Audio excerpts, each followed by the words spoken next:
नमस्कार समस्त अभिभावकगण, प्यारे स्टूडेंट्स से और जो भी मेरे YouTube चैनल से जुड़े हुए हैं उन सभी का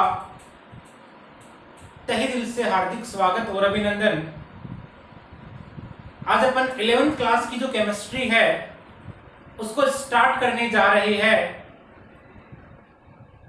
और अपन आज उसका देखेंगे जो सिलेबस है वो किस प्रकार रहने वाला है। उससे पहले आप कक्षा 10th पास करके आए हो और उसमें आपने अच्छे नंबर हासिल किए हैं, उसके लिए आप सभी को बधाई और आपके उज्जवल भविष्य के लिए हार्दिक शुभकामनाएं। अब आपके सामने आपका जो कैरियर है वो ये रहने वाला है कि आप जो 10th क्लास में पास करके आए हो और 11th क्लास की ओर मूव कर रहे हो।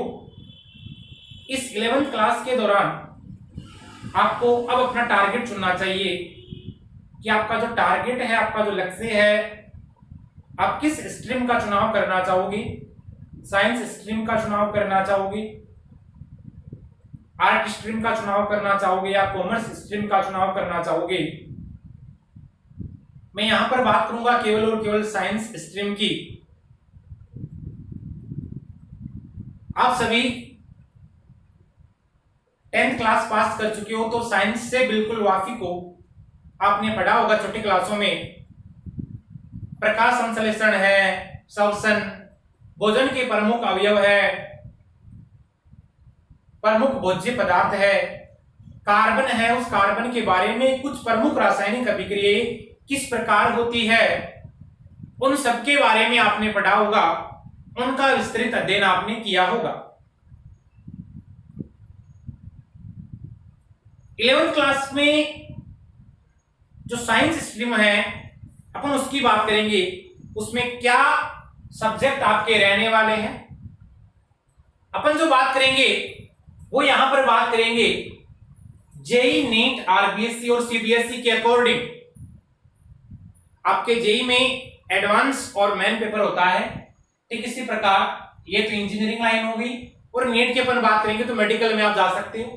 फिर आपका आरबीएससी जो माध्यमिक शिक्षा बोर्ड राजस्थान अजमेर द्वारा जो सिलेबस है उसकी अपन बात करेंगे।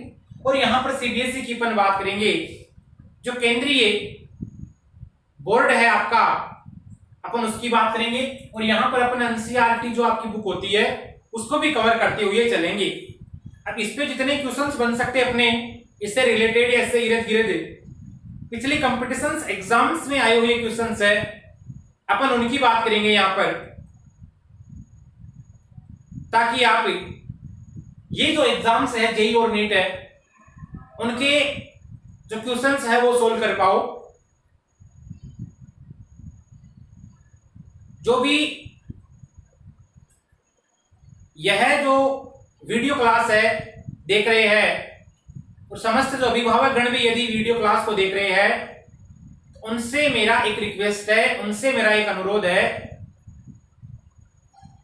कि आपका जो बच्चा है वो 10th पास कर चुका है,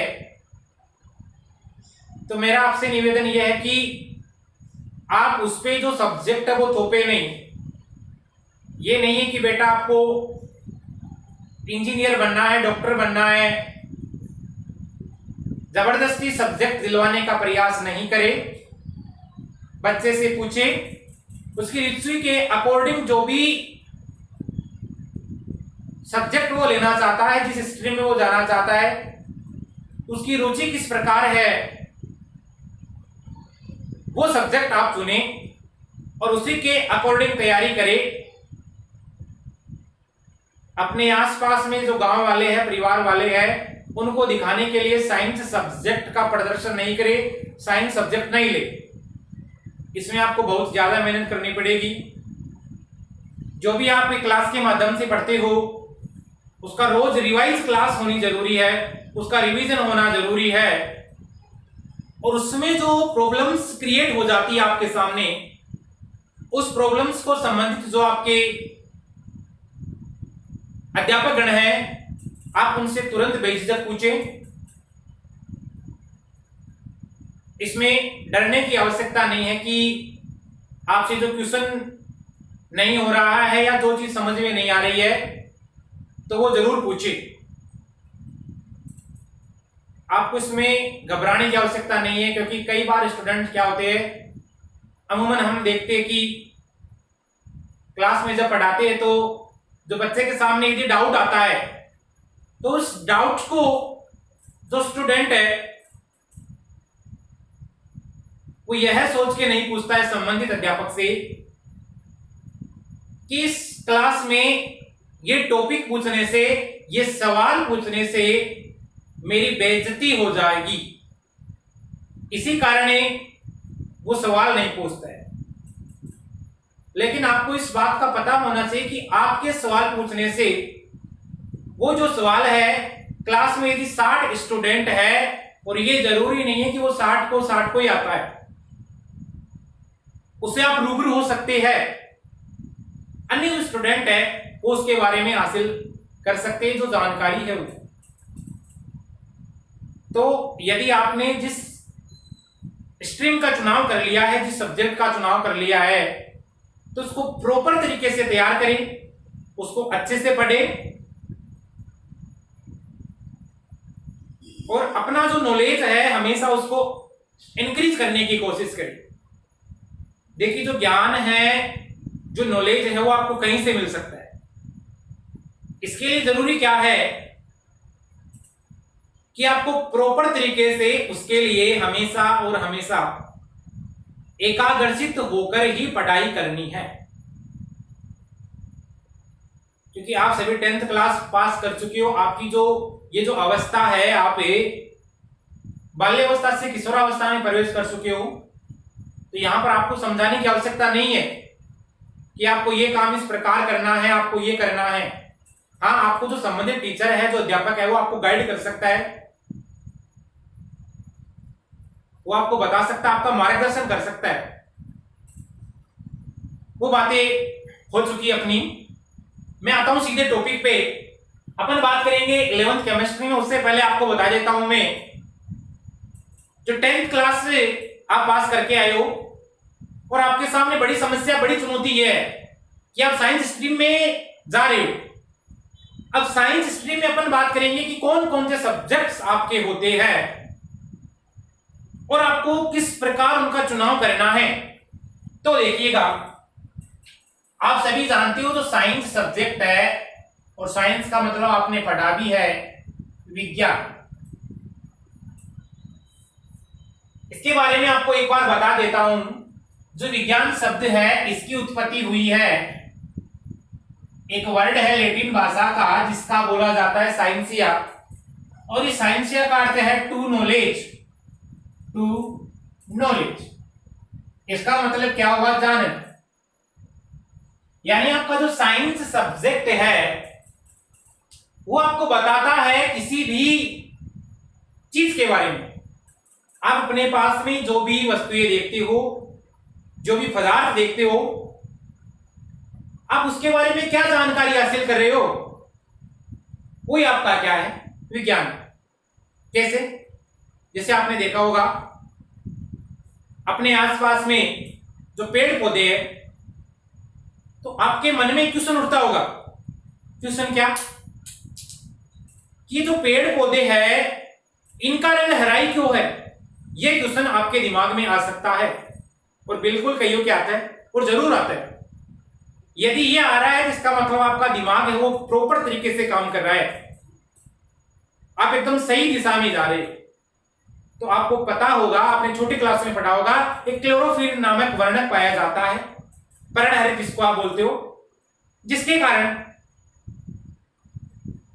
जो आपके प्लांट्स होते हैं, पादप पौधे हैं, उनका रंग क्या होता है?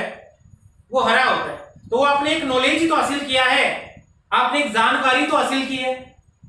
तो वो टू नॉलेज का मतलब क्या है? जानना है। अब विज्ञान की जो डेफिनेशन है वो अलग अलग साइंटिस्ट आए, उन्होंने अलग अलग, लेकिन जो डेफिनेशन इसके इर्द गिर्द घूमती है, जो इसकी वास्तविकता के बारे में जानकारी आपको देती है, वो क्या है? विज्ञान। आपने नेचर में अपने जो भी कुछ देख रहे हो, उस नेचर में प्रकृति का जो क्रमबद्ध अध्ययन है और उस क्रमबद्ध अध्ययन से प्राप्त आपको जो भी सुव्यवस्थित ज्ञान प्राप्त हो रहा है, उसी सुव्यवस्थित ज्ञान को आप क्या कहते हो? विज्ञान कहते। देखिए मैं यहां पर लिख रहा हूं, प्रकृति के क्रमबद्ध अध्ययन से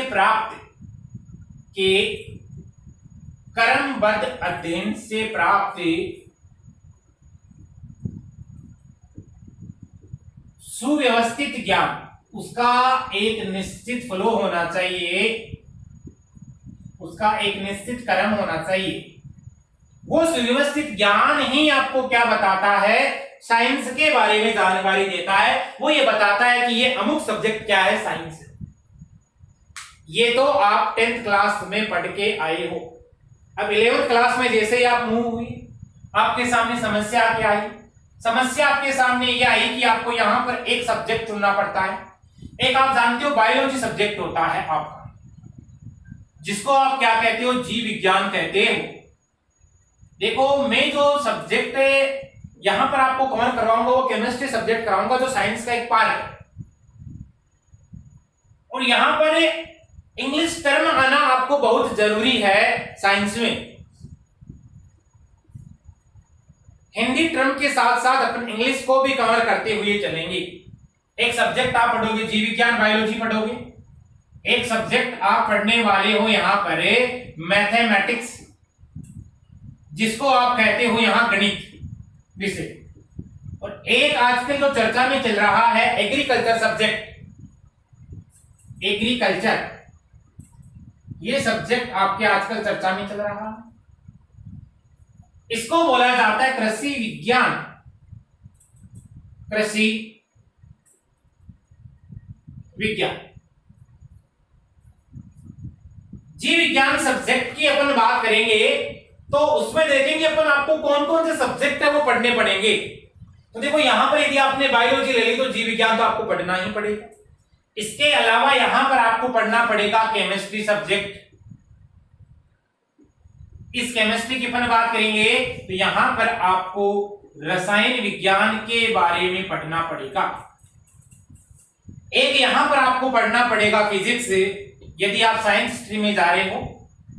भौतिक विज्ञान के बारे में आपको पढ़ना ही पड़ेगा। यानी कि ये 3 सब्जेक्ट है वो आपके कंपलसरी रहने वाले।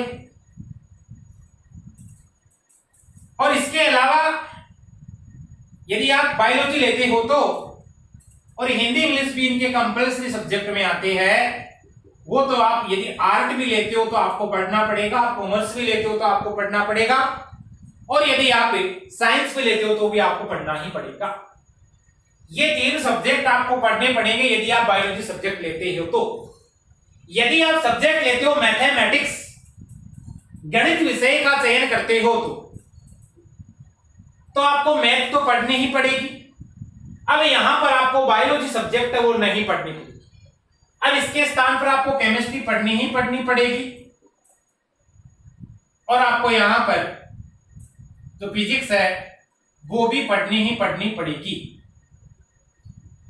और हिंदी और इंग्लिश है ये आपके कॉमन रहने वाली है 11th क्लास में। अपन यहां एग्रीकल्चर की बात करेंगे तो एग्रीकल्चर में आपको कृषि विज्ञान तो पढ़ना ही पड़ेगा।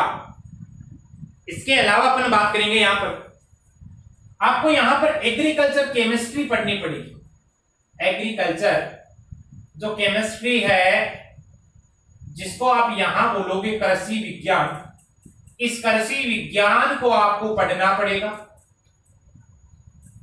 और देखिए एक सब्जेक्ट आपको यहां पर जो पढ़ना पड़ेगा वो पढ़ना पड़ेगा एग्रीकल्चर बायोलॉजी। एग्रीकल्चर बायोलॉजी आपको पढ़ना पड़ेगा, जिसको आप कहते हो कृषि जीव विज्ञान। यानी ये कृषि विज्ञान है, यहां पर आपको पढ़ना पड़ेगा कृषि रसायन। सॉरी मैंने विज्ञान लिख दिया। एग्रीकल्चर बायोलॉजी पर यहां बात करेंगे तो यहां पर आपको पढ़ना पड़ेगा कृषि जीव विज्ञान। और हिंदी और इंग्लिश है ये आपके क्या रहने वाले हैं? कंपलसरी रहने वाले। क्लियर है? अब देखना, बायोलॉजी की अपन बात करेंगे। सबसे पहले इनका मैं आपको परिचय बता देता हूं। आपने छोटी क्लासों में पढ़ा होगा जैसे प्रकाश संश्लेषण की क्रिया होती है, श्वसन के बारे में आपने पढ़ा होगा, पादपों में परिवहन के बारे में आपने पढ़ा होगा, उत्तक के बारे में आपने पढ़ा होगा। वो सब बातें आप कवर करते हो इस बायोलॉजी सब्जेक्ट में। यानी कि पादपों के बारे में और जंतुओं के बारे में जो भी अध्ययन किया जाता है वो पूरा अध्ययन आप इस बायोलॉजी सब्जेक्ट में करोगे। यहां पर बात करते हैं केमिस्ट्री में, रसायन विज्ञान जो आपका सब्जेक्ट रहने वाला है, इस सब्जेक्ट की अपन यहां बात करेंगे।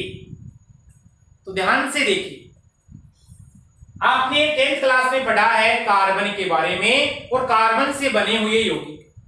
आपने पढ़ा है बहुलक, आपने पढ़ा है रेसे, आपने पढ़ी है प्लास्टिक, ताप ड्रिड, ताप शून्य प्लास्टिक, आपने पढ़े से पीवीसी के बारे में।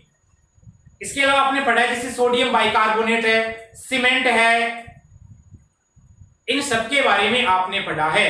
रासायनिक अभिक्रिया आपने पढ़ी, उत्प्रेरक आपने पढ़ा है। वो सब बात अपन करते हैं केमिस्ट्री में। अब आप ऊपर की क्लास में जा रहे हो, इसका मतलब यहां पर जो लेवल रहने वाला है आपका, वो लेवल अब आपको पता है क्या रहने वाला है, थोड़ा हाई रहने वाला है। एक आपका फिजिक्स सब्जेक्ट है, इसमें आपने पढ़ा होगा जैसे 9th क्लास में आप पढ़ के गुरुत्वाकर्षण पढ़ के, विद्युत के बारे में आपने पढ़ा है, ओम का नियम से आप वाकिफ हो, प्रतिरोधों का श्रेणी क्रम समांतर क्रम संयोजन आपने पढ़ा है, बैटरी के बारे में पढ़ा है। ये सब सब्जेक्ट आप पढ़ते हो किसमें, फिजिक्स में। मैथमेटिक्स में जो जानकारी है वो आप जब मैथ सब्जेक्ट लोगे तो हो जाती है, अवकलन है, समाकलन है, ये सब पढ़ोगे। क्लियर है, ग्राफ वगैरह के बारे में। एग्रीकल्चर सब्जेक्ट में आते हैं। अब यहां पर कृषि में जो नवनीत औजार कौन कौन से आप काम में ले रहे हो, इसके अलावा कौन कौन से रसायन आप इसमें मिला रहे हो, तो कृषि कार्य से संबंधित संपूर्ण गतिविधियां है वो अपन यहां पर पढ़ते हैं एग्रीकल्चर सब्जेक्ट में।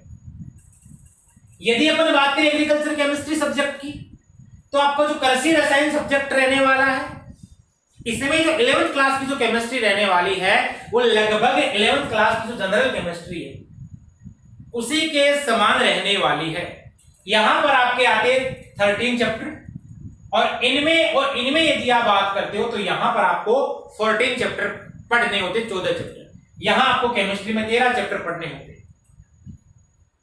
यहां पर 11th क्लास की केमिस्ट्री वो जनरल केमिस्ट्री है जो इधर भी लगभग सेम रहने वाली है।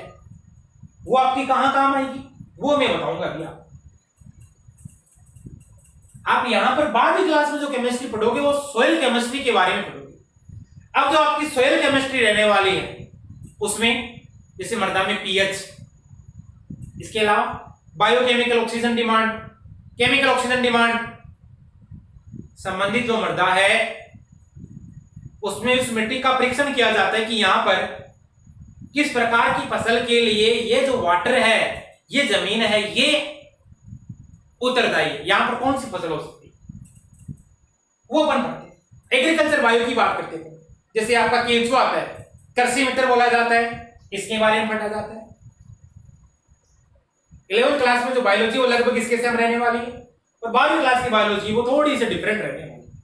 अब थोड़ा स्कोप की अपन बात कर लेते हैं। देखिए, यदि आप बायोलॉजी सब्जेक्ट लेते हो उससे पहले को एक बात बता दूं, आप वो सब्जेक्ट में ले सकते हो, आप बायोलॉजी के साथ में मैथ भी ले सकते हो, आपकी रुचि है।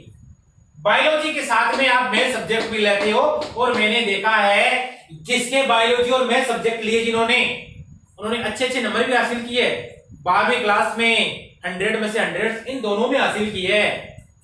तो आप ये दोनों भी ले सकते हो। अब देखिए, यदि आपने बायोलॉजी सब्जेक्ट ली तो आप देखो आगे जैसे ही 12th पास करोगे, उससे पहले मैं 11th क्लास में आपको बता देता हूं,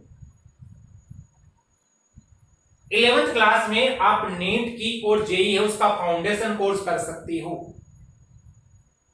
वो कोर्स यहां पर आपको YouTube में बिल्कुल फ्री में मिल जाएगा, फ्री में अवेलेबल हो जाएगा, निःशुल्क। 12वीं की विधि बात करेंगे, 11th और 12th में आप आरबीएससी बोर्ड की बुक्स पढ़ सकते हो। यहां पर आपको एनसीईआरटी पढ़नी है, वो तो 12th पास करनी ही करनी है। अब देखो आप आगे क्या कर सकते हो, आप यहां से जेई की तैयारी कर सकते हो यदि आपके सब्जेक्ट क्या है, मैथ है तो। अब यहां पर 2 एग्जाम लगती है, एक एग्जाम लगती है जी की मेन एग्जाम लगती है और एक लगती है जी की एडवांस एग्जाम लगती है। इसके अलावा आप इसके थ्रू विभिन्न जो इंजीनियरिंग कॉलेज है उन इंजीनियरिंग कॉलेज में ले सकते हो एडमिशन। इंजीनियरिंग कॉलेज में आप एडमिशन ले सकते हो और वहां जाके आप बीटेक कर सकते हो। अब देखो यहां पर आपको एमएनआईटी भी मिल सकती है इसके द्वारा। जो ये आईआईटी का टेस्ट होता है इसमें यहां पर आपको एमएनआईटी मिलती है। जैसे अपने यहां राजस्थान की बात करें तो जयपुर में एमएनआईटी है, आईआईटी बेंगलोर है, आपने सुना होगा नाम, आईआईटी बॉम्बे, ये सब अच्छी इंस्टीट्यूट है। और यहां पर आपको जो एक यदि आपका सिलेक्शन हो जाता है, यदि अच्छी रैंक आती है तभी आप वहां जा पाते हो। वहां पर आपको लाखों करोड़ों रुपए का पैकेज मिल जाता है, वो सब बात की बात है। उससे पहले आपको फोकस किस पे करना है, यदि जेई नेट की तैयारी करते हो तो इस पे फोकस करना है। आप इंजीनियरिंग कॉलेज में जा सकते हो, क्लियर है। इसके अलावा बीएससी कर सकते हो, बीएससी का मतलब बैचलर इन साइंस। कृषि में आप यहां आप कर सकते हो, विज्ञान में स्नातक कर सकते हो। अभी स्नातक में आपको first year second year final करनी पड़ती, फिर आप एमएससी वगैरह कर सकते हो, पीएचडी वगैरह कर सकते हो, सब बाद की बातें है। यहां मैथ सब्जेक्ट ये तो हुआ। यदि आप बायोलॉजी की बात करते हो तो बायोलॉजी में आप मेडिकल में प्रवेश ले सकते हो। आप नीट की तैयारी कर सकते हो, डॉक्टर बनने की तैयारी कर सकते हो। इसके अलावा बीएससी कर सकते हो, आप यहां पर बीएससी नर्सिंग भी कर सकते हो। आपके पास में ऑप्शन है बीएससी नर्सिंग करने का, आप यहां से बीएससी नर्सिंग भी कर सकते हैं। इसके अलावा आप यहां पर बी फार्मा भी कर सकते हैं, यानी आपने सुना होगा फार्मेसी। आप वेटरनरी की एग्जाम लगती है, पशु चिकित्सक वगैरह होते हैं, वेटरनरी कंपाउंडर भी होते हैं, वेटरनरी, आप उसकी भी एग्जाम दे सकते हैं, उसकी अलग से एग्जाम लगती है, ये आप कर सकते हैं। कृषि विज्ञान की यदि अपन बात करें तो कृषि विज्ञान में एक तो आपका आता है आईसीआर, एक एग्जाम लगती है जेट की, एक एग्जाम लगती है बीएचयू की। जैसे बीएचयू की एग्जाम है, ये जो एग्जाम है आपकी बीएचयू, ये एग्जाम लगती है आपकी, एक एग्जाम जिसका नाम क्या है बीएचयू। बनारस हिंदू विश्वविद्यालय द्वारा इसमें प्रवेश लिया जाता है इस एग्जाम के थ्रू, इस एग्जाम के द्वारा, और आईआईटी के द्वारा इस एग्जाम्स का पेपर तैयार किया जाता है। और वहां पर लिमिटेड सीटें हैं। केमिस्ट्री के इसमें 25 क्वेश्चन आते हैं, एग्रीकल्चर वगैरह ये सब आते हैं। यदि आपको ये ले है, आप यदि आपकी ये सब्जेक्ट है 12वीं क्लास में तो भी आप बीएचयू का टेस्ट दे सकते हो। वहां पर आप अच्छी कॉलेज है बनारस हिंदू विश्वविद्यालय, प्रवेश ले सकते हो। तो ये अपन ने देखा, स्कोप देखा है साइंस का क्या स्कोप रहने वाला है, और साइंस में जो आपका परिचय है वो आपको क्या सब्जेक्ट लेना चाहिए आगे जाके। आपको भ्रमित नहीं होना है, 1-2 क्लास अटेंड करके देखनी, यदि आपसे हो पाता है तब आप करें, वरना नहीं।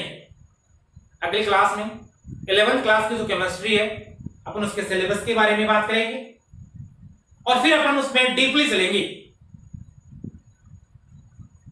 सिस्टमेटिक ढंग से।